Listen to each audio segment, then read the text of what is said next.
this segment of the Word tutorial, we're going to learn how to insert a cover page in a document.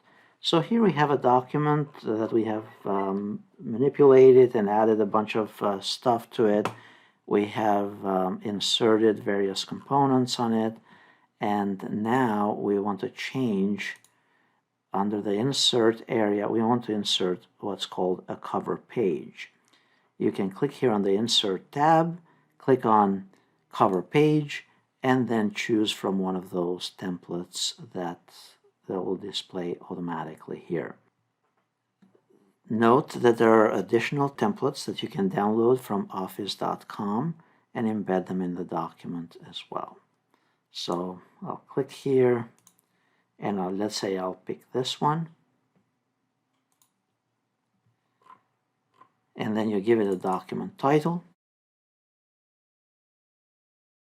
Fix the font how you want it. Add additional properties if necessary. Or delete areas or components that you may not want. Notice that it's smart enough to insert the cover page at the top of the document for you automatically.